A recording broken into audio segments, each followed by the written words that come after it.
Hello students, welcome to the online learning classroom. In today's module, we are going to learn about India's heritage of science and technology. Discoveries and inventions have remarkably changed the world and brought it closer. Countries around the world have developed a scientific attitude and are growing with a rapid pace. Science means systematic knowledge. Technology means practical utility of the systematic knowledge. The great sages of India have gifted valuable heritage in the field of science. Let us explore the expertise of our ancestors in the subjects like metallurgy, chemistry, science of medicine, surgery, mathematics, astronomy, astrology, and physics. So let's start with metallurgy.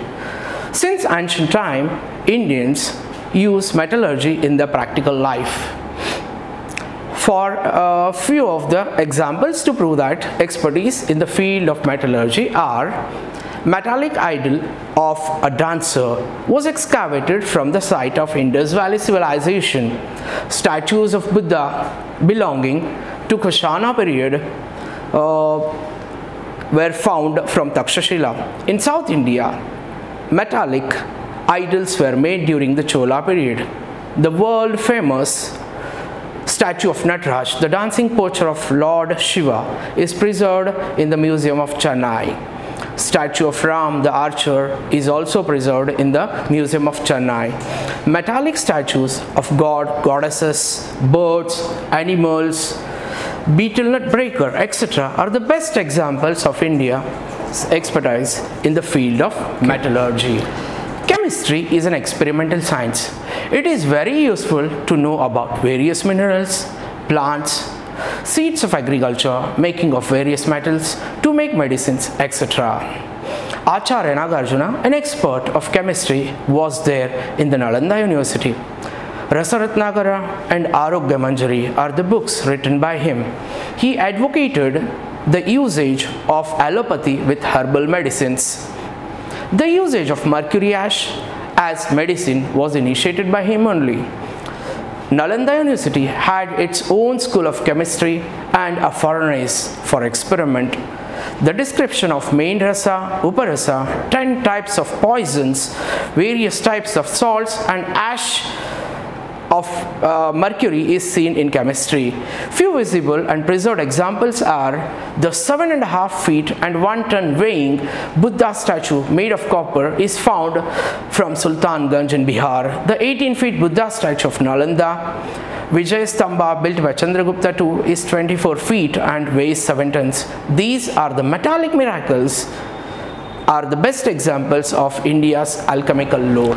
Now let us explore the science of medicine and surgery. India attained great success in the field of medicine and surgery during ancient time.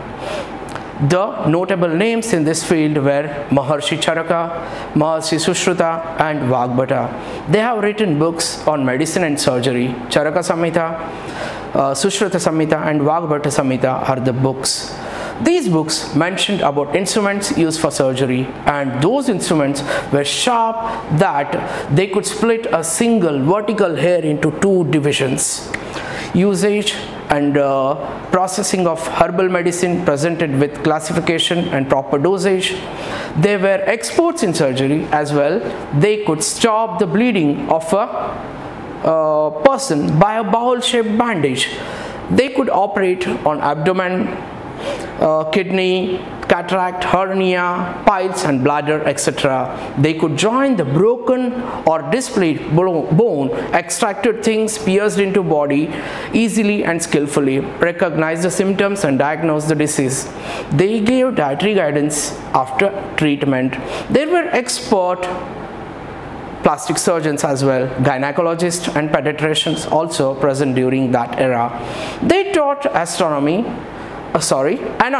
to students by demonstrating on dead bodies and wax statues. Veterinary science also has developed during this period. As we have the books like Hasti Ayurveda, Shalihotra and Ashwa Shastra, mentioning about the treatment of horse and elephants. Ashtanga Hridaya is one more book which was written by Vagbhata, mentions about the diagnosis of disease. Let us explore about the things which were discovered in the field of mathematics.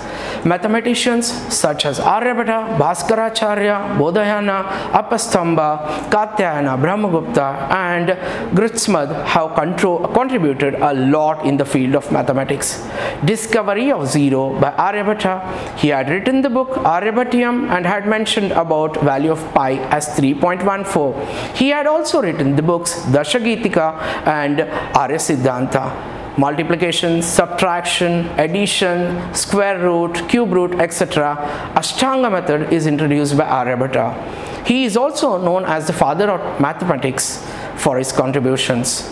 Decimal system, algebra, theorem of Bodhayana, arithmetic and geometry. Decimal system was used for measuring and weighing instruments which had been found from the ruins of Indus Valley civilization prove that. Bhaskaracharya had written Lilavati Ganit and Bij Ganit. He discovered the science of addition and subtraction. Brahmagupta introduced the type of equation. Bodhayana discovered the theorem triangle policy. All these things were contributed in the field of mathematics. There were a lot of other books were also written during this period. You can just check out in the mind map mentioned over here. Let us check out about astronomy and astrology developed during that time. Astronomy is the study of celestial bodies, constellations, galaxies and the universe, etc. Astrology is pseudoscience or prediction that claims the divine information about human affairs and other events by studying the movement of position of celestial bodies.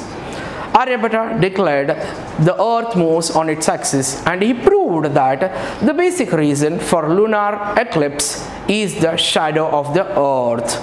The first satellite of India was named after Aryabhata due to his remarkable contribution in the field of astronomy. The other contribution in the field of astrology were by Brahmagupta, who popularized the laws of gravitation in his book Brahma Siddhanta. Varamihira, as an astrologer and astronomer, divided astrology into three sections. They are Tantra, Hora and Samhita in the book of Brihad Samhita. It gives information regarding the effects of planets on human life and future. Good and bad omen are being predicted. Now let us check out about Vastu Shastra or the art of construction is an inseparable part of astrology. Ancient Indians have contributed immensely in this field. Brahma, Narada, Brihaspati, Vashishta and Vishwakarma are the notable contributors in the field of Vastu Shastra. They have propagated the principles of construction for dwellings, temples, Ashwa Shastra, then storehouses, forts, palaces, town planning, etc. Vastu Shastra is mentioned in the Brihad Samhita. Rana Kumbha of Mewar revived this science in 15th century. Vishwakarma is considered as the first architect of gods. He divided Vastu Shastra into 8 sections: direction, selection of place, shape, structure, proper planning of things, temples, Brahmasthana, dining room, bedroom, etc. information were mentioned in Vastu Shastra. Now the whole world has accepted Vastu Shastra as a basic science. Our ancestors have contributed immensely in the field of science. We should always remember that we are diverse with our religion, with our languages, but we are all united through our diversity. Thank you.